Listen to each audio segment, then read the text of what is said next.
Welcome to another Tax Tip Thursday. This is Timothy Wingate Jr., your licensed enrolled agent, coming to you with another tax tip. This is more so an update, with the tax day. Normally, the tax day is April 15th. April 15th is the deadline for you to file your taxes. So they extended the deadline, and everybody wants to know, what does that really mean? I can tell you what it doesn't mean. Businesses that were required to file your S corporations and partnerships, those tax returns were due March 15th. March 15th has passed, so those taxes should have been filed. If payments were due, those payments should have been made already, if you don't want to have penalties and interest.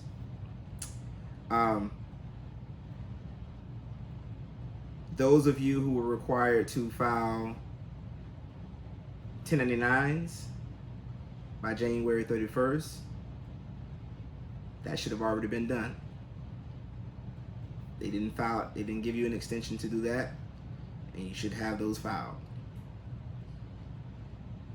So C corporations, their tax returns are due April 15th, and individual tax returns are due April 15th. So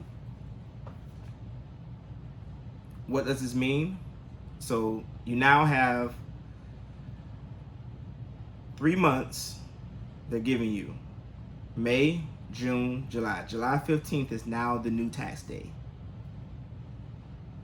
Well, you may be asking the question, I already filed a tax extension, so how does this help me? What is it doing for me?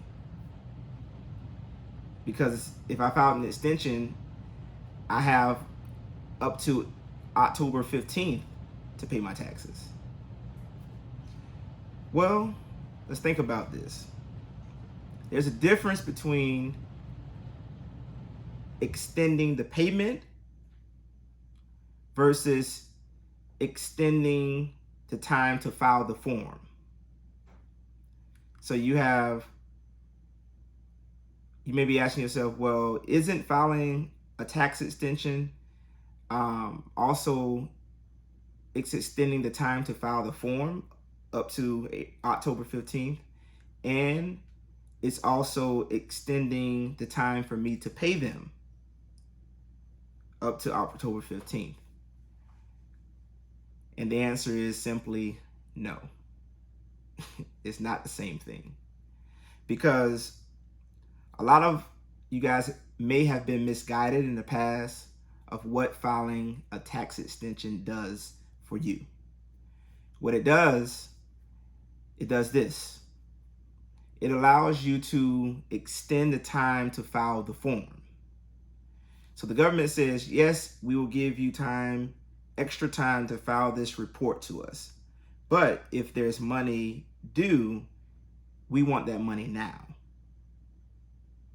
on April 15th.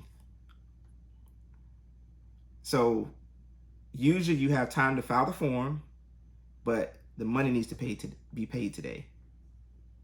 So what this is doing with this new extension that has been created because of the coronavirus, it's allowing you to pay the IRS on July 15th instead of April 15th. So they're giving you 3 extra months to pay to make your tax payment. You see how that makes sense? So you may have filed an extension already. Great job. Gave you up to October 15th to file that form. But now you have an automatic extension, if you owe taxes, to pay the IRS on July 15th instead of April 15th, without incurring penalties or interest.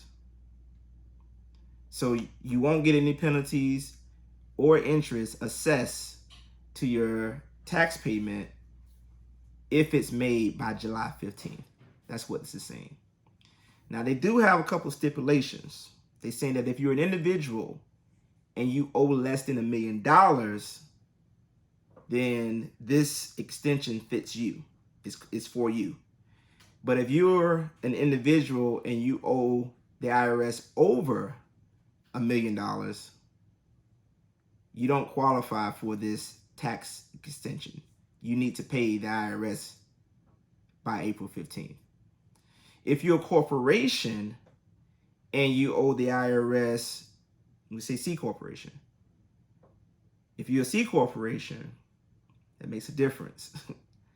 And you owe the IRS less than $10 million, then this fits you.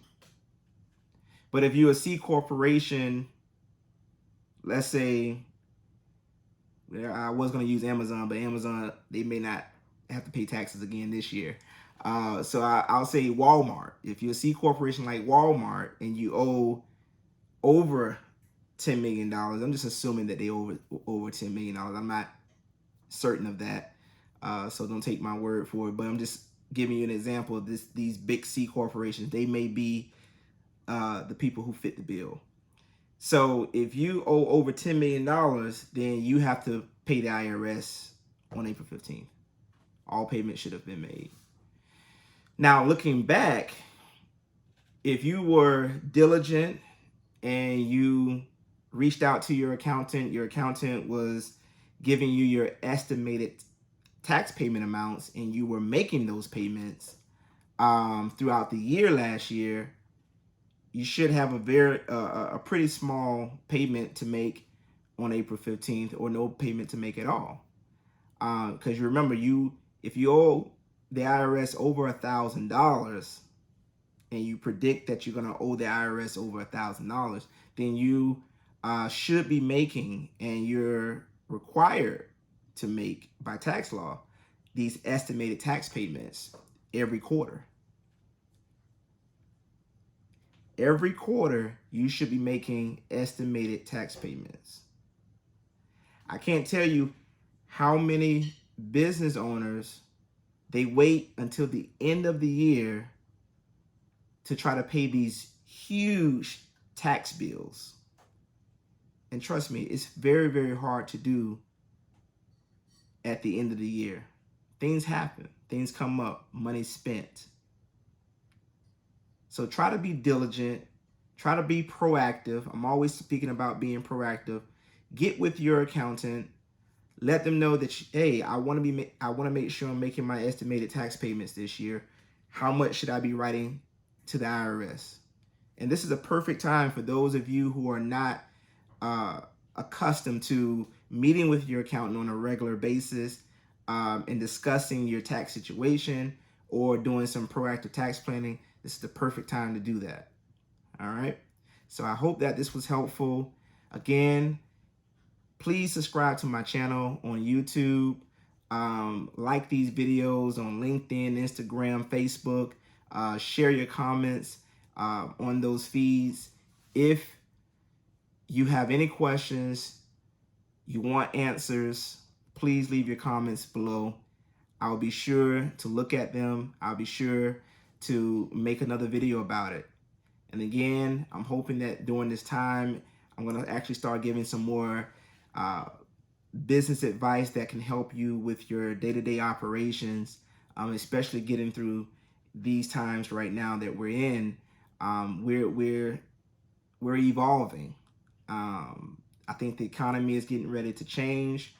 There are some things that we need to incorporate in our businesses to make sure that we're relevant and that we're functioning and that we're progressing and moving forward as things start to change. Technology starts to get better. Things start to speed up, which they already are. So you kind of want to be ahead of the curve.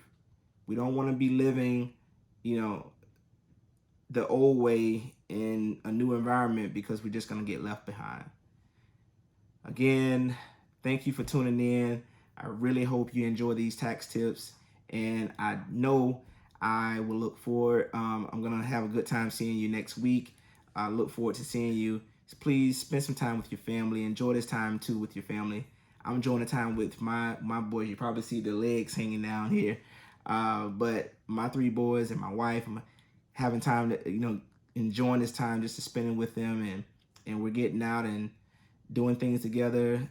So don't get too busy for that. And this is a perfect time to actually sit down with them and love on them a little bit more. All right, take care.